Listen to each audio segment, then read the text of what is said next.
Hello everyone and welcome to the Irish in the UK. Coming up on the show this week, we'll be meeting Vince Power, the man behind the Feis in Liverpool. And Vince will be telling us about the great lineup of entertainment he's got for this year's event. We'll also be attending the Leeds Irish Centre as they prepare for a big celebration. Now, it's over 17 years ago, Mark Canny took over running the Bowling Green pub in Chorlton. And since then, Mark has done a wonderful job in refurbishing the pub and developing lovely accommodation. So I'm going in to meet Mark and one of his oldest customers. See you in a minute. I'm going out tonight. I might just have a skinful, but I promised me Alma that I would not be sinful. And if I don't make it home... Mark, you've been here 17 years at the Bowling Green in Chorlton. My goodness, what great work you've done here in changing the pub around. Yeah, it's been an interesting few years, particularly the last year we did a major refurb. It's weird to see how many changes have happened in the pub, gone out of the pool tables and the dartboard and the bellowing smoke, and it's now kind of more family and accommodation and food kind of led pub, which is always nice to see, and kind of things have to evolve, and that's where we've kind of positioned ourselves in the market now. Tell me a little bit about the Bowling Green, what you provide here. We'd regard ourselves as a traditional local pub. We focus in on the simple things like quality food, quality beer in a relaxed, safe environment. People often say, what type of clientele do you have? We'd be very much like a local Chorlton pub, and we'd be an Irish destination pub. So we'd have quite a few people travel from like around a 5-mile kind of radius, you know, the Irish community, to come down here to celebrate like events or watch GAA or the rugby and so on. We do show all the games. We try not to kind of regard ourselves as a sports pub. We'll kind of be a pub that shows sport, but rather than a sport-led pub. So we'd have a lot of people would be similar to myself, where we'd try and maybe keep the wife happy, and we get her fed as you try and watch the match on the other side of the table. But that seems to work as well. So we have a bowling green at the back of the pub, which people can use and just come in and rent out the bowls. We also have a big running club called Chorlton Runners. They're based from here and they run every Tuesday night. And we'd also have Chorlton Velo, which is a cycling club. So it's kind of weird how the pool teams and the dart teams and the dominoes teams have been replaced with more athletic kind of people. But they'll all throw in a few good drinks and have a good laugh as well while they're doing it. We can cater for 80 people in our function room. We've got quite a good name for the quality of the food. And we seem to tick a lot of the boxes. Okay, tell me a little bit about your accommodation now. You mentioned the rooms there, so tell me a little bit about the accommodation and who designed those rooms for you, because there's lovely design in them. Well, basically, my wife and I had a baby last year, and when we were doing the refurb, we decided we were going to move out, and we want to utilise the fantastic space we have above the pub, so we put 7 ensuite B&B rooms up there. One of the interior designers did a great job on all the colours and all that. The only input I had myself was on the Manchester Bees. It was kind of around the time, unfortunately, after the bombing, but it seemed to be a sign of love and unity. So we have them, different ones in all the rooms, and you can kind of see a little bit of a theme of that throughout the pub after the refurb. A lot of the hard work has been done by all the staff, Liam, the bar manager, but particularly my wife, who's kind of pretty passionate about the food, and her and the kitchen team, and that really seems to be where the kind of all the growth in a lot of our market is taking place. And obviously a big shout out to our loyal customers. A lot of them have come with me since I ran a pub in Didsbury, and I moved here in 2002, so they've remained kind of loyal, and they've been there through the leaner years and then some of the more fruitful years, and I'd just like to thank all of them in particular. So if people would like to book your rooms and come and stay with you here at the Bowling Green, how can they do that? It's quite simple, really. They can just get onto our website, Bowling Green Chorlton, and just take a look, and all the information's there. If they're over for a longer period of time, if they want to email me directly, I'm sure I'll be able to do them some good rates. And they can take a look on our TripAdvisor and our other review sites. We've got some great feedback on both the food downstairs and our accommodation upstairs. I met with a couple of lads, we had a few together. When the landlord he called time, we were right under the weather. Arthur, many congratulations on your big birthday. How old were you? I was 102. And you've got great friends here, and I know that Mark is a great friend of yours here at the bowling green, and you come in and you have great fun. Oh, yes. Oh, great fun here. Mark made a promise to you. He promised me free beer once I was 100. And I've had free beer for the last 2 years. That's fantastic. And I believe you've driven here today as well. Yes, my car's outside. Now, your daughter lives in County Cork, I believe, and I believe you've been over to Ireland a few times. Yes, I have many times. Not so much lately, but when she first went over there, something like 20 years ago, my wife and I used to go over there and stay for a couple of months at a time. Now, Arthur, I have to say, you genuinely don't look 102. What's the recipe for keeping so young looking? I just don't know. I have my daily medicine of this beer, and all my life while working, I was always able to have a few beers. And tell me, what was your hobbies when you were younger? What did you like to do?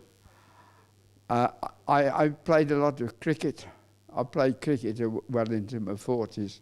Then I took up bowling, and I was bowling in bowling greens all over the country for a time. And of course, there's a bowling green just here as well. Yes, I've played on this bowling green. In fact, I was in the club for about 5 years, but I gave it up when I was about 95.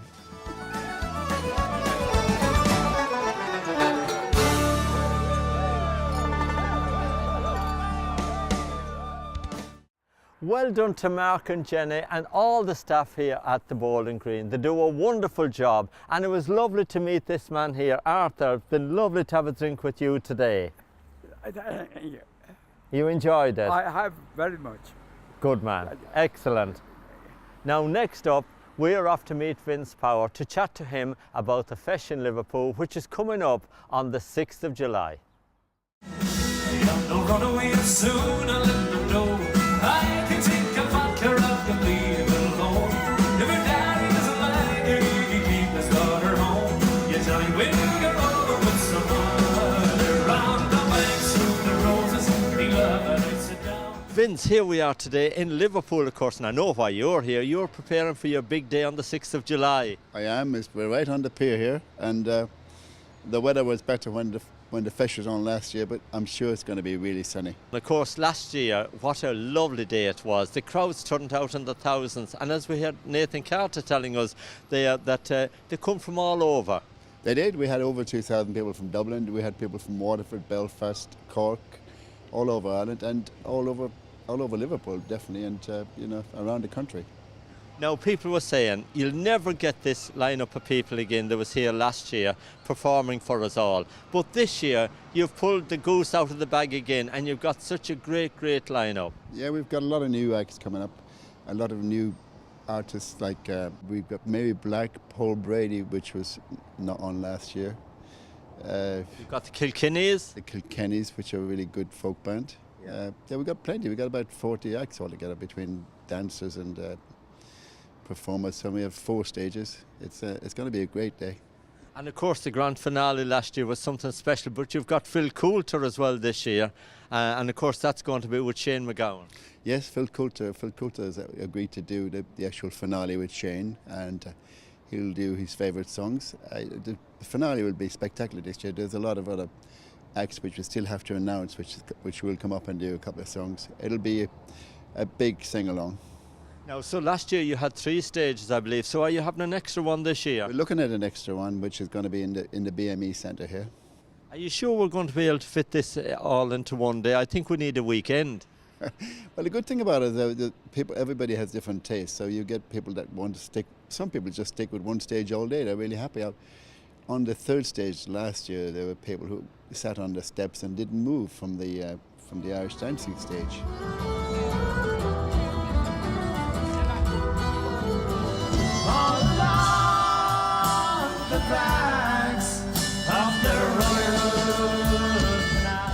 Well, of course, last year there was so much talent. Again, this year there's going to be so much talent, and everybody stayed here until the very last song was sung last time around. They did, yes. I mean, like, we famously ran out of beer last year, which I've never done in my life. I've done many a festival. I've done something like 20 flowers all over the UK and Ireland and also in America, but I never ran out of beer until I came to Liverpool. But it's to do with the site. I mean, we get very little build-up time at the site, and the site is a beautiful site, and it's the only place it should happen. But it's an awkward site, so we're learning on the site. We're learning, and we definitely won't run out of beer this year. Now, the 6th of July is the big date, but tell us, for people now that wants to come to this great day, how can they get the tickets?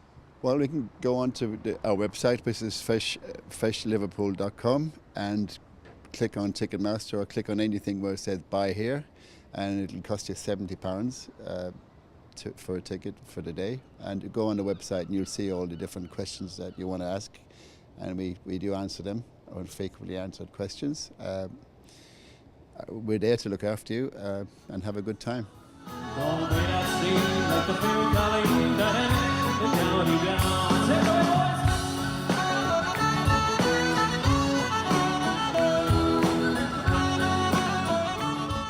Now, last year's Feis was a great success, but I'm sure this year will be even bigger and better.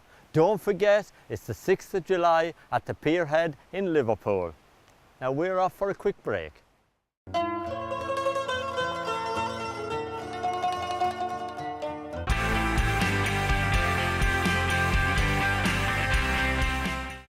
Welcome back to the show. Now, the Leeds Irish Centre is celebrating 50 years in existence next year.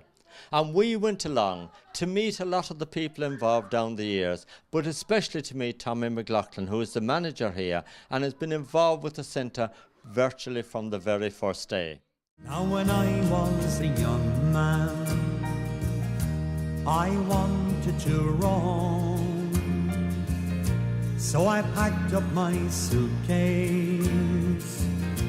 and I left my home. Tommy, tell me, how did the Leeds Irish Centre first get established? I was a member of the Old Irish Nash. Myself and a lot of my friends, we used to go there regularly on a Saturday and Sunday night. And we used to see raising money for this new centre that was going to come. Of course, we thought it would never come. And in fact, a lot of different type of people used to do fundraising. They used to come onto the building sites and sell raffle tickets. And eventually we saw these drawings up on the wall and we thought, my goodness, it's going to come at long last. And it was ready to open at the beginning of 1970. And then they closed the Old Nash on the 19th of January 1970, and this place was opened shortly after that. And one way or another, you've been involved here with the centre virtually from the first day. Well, more or less. As I said, I was working out of town, so I wasn't here actually on the day that it opened unofficially. That was the January date. Yeah. But I did come in, as I say, shortly after that. And to be honest with Martin, I could not believe my eyes. And of course, 1973 was a special year for the centre because of the darts competition. I got a phone call from Giles Smith. Now, Giles Smith was, or still is, a journalist for The Guardian. And he wanted to know about the darts, and he said how they were sitting one day in Alexandra Palace when all this darts was going off for thousands and thousands and thousands of pounds, and somebody just said, where did all this start? And somebody said, I do believe it was in Leeds, in the Irish Centre. And that's when he started to contact us and to make arrangements for the blue plaque that we have now at the door. The very first darts was televised from here, and as I say, now it's worth millions and millions of pounds all over the world. We're just looking there at a photograph from the committee from days gone by, and of course so many people have left us since. They have indeed. In fact, I think there's only about 3 or 4 people left on that particular photograph of the original. And those people that's on that photograph, what a vision they had to open a place like this.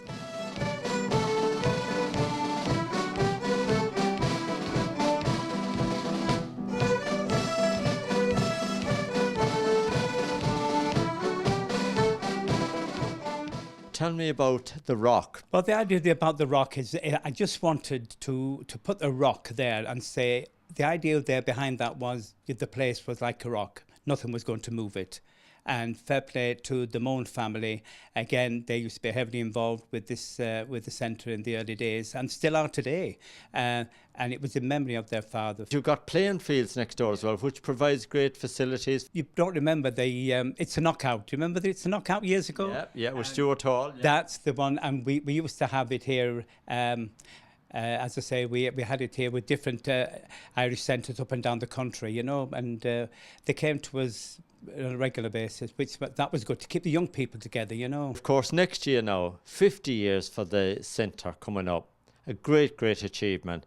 But I'm sure you're going to have wonderful celebrations. Yes, we are, and not just one night, Martin. It's going to be a full week. We're starting off with the Friday night. This is the 5th of June with Michael English, and the Saturday night. Then we're having a dinner dance then, and hopefully we have some people over from Ireland, you know, from the government in Ireland, and we're going to have Stephen Smith that night.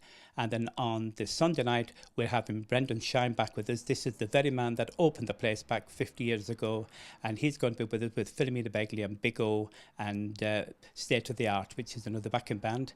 And then on the actual date, which is a Monday, it's on the 8th of June, we're going to have Mass in St. Patrick's, which St. Patrick's Church is just one side of us.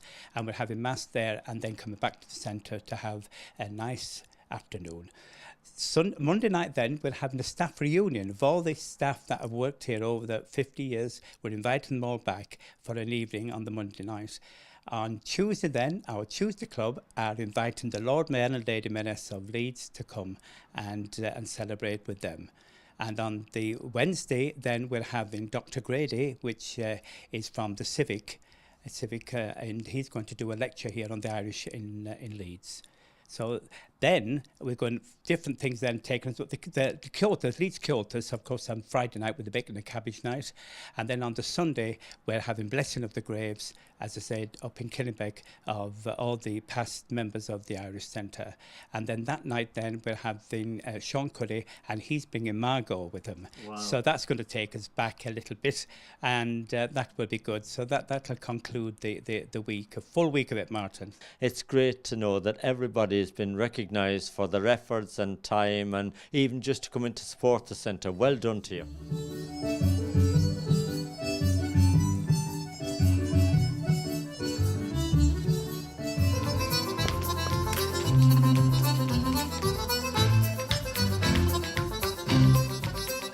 When I first came to Leeds in 1960, I left that lovely county, Roscommon, and the beautiful place called French Park.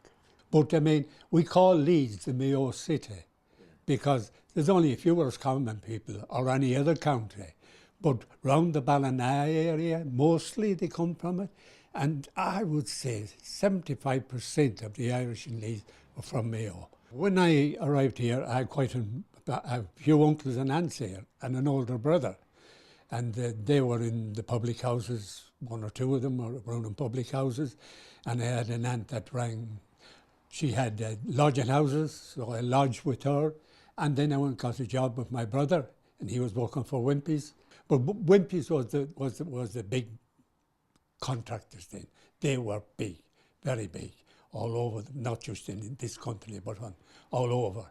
And there was a lot of Irish. What was it like here in Leeds? Was there many dance halls here at that time? Obviously, that was before the Leeds Irish Centre was established.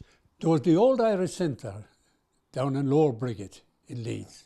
The two main dance halls when I came here were St. Francis's in Morley, on the other side of Leeds. And then there was the Shamrock. So we had two dance halls, dancing every weekend. And down the years, you've got involved in many things here in Leeds. You've got involved with Chorlton, and I know that you're heavily involved. Tell us a little bit about yourself, your history here, and your involvement in things in Leeds. Well, involvement in Leeds, I would have been here just 9 years when the Chorlton movement started. John Ferguson, who's now back in Mayo, where his people came from, he was the young man, and a very young man, who'd been to Ireland, and I knew about the Chorlton movement before ever I came here. Yeah. And he said to me, we must start a branch. So we started a branch of Chorlton, And a very difficult time to be doing that, because the way we tried to raise funds was going around to the pubs, especially pubs with Irish connections, and you might come home and on the news would be another bomb or a soldier killed or whatever the case may be. Things were very bad in Northern Ireland. Yeah. And I, as a very young man, would have to go out and stand up and talk about the culture of Ireland and our music. And sometimes you think somebody's going to chase me. Yeah. But they never did. No. Nobody ever said anything wrong. And we took the music all round about and built what is now and has been for a long time one of the finest branches in the Uncoutus movement.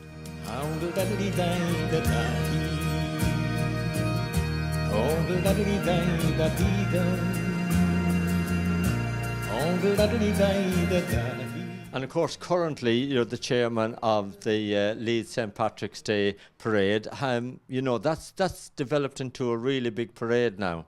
It has, yes. It started quietly, but now it is regarded as one of the 3 top events in Leeds by the Leeds City authorities, which we feel very proud of. We have a very good committee, very good group of people who work very, very hard. And you know, unfortunately, people on committees are not always appreciated, are they? No. Yeah, there must be something in it for them to say, but there isn't anything in it. It costs you. But yes, we have a wonderful parade now. We're very proud of it, very proud of it.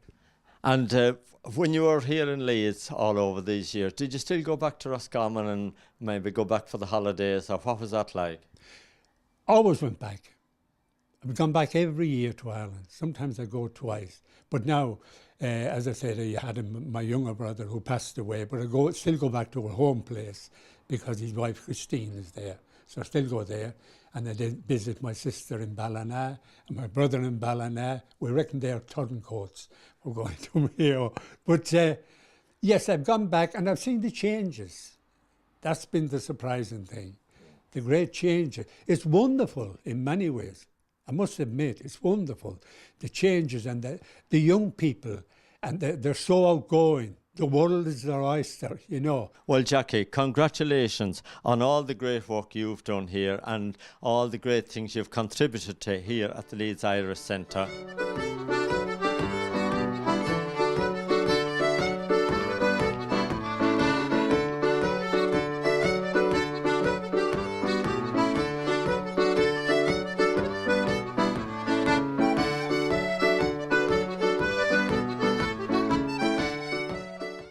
It's great to see the Leeds Irish Centre doing so well, and we're really looking forward to the big celebrations next year.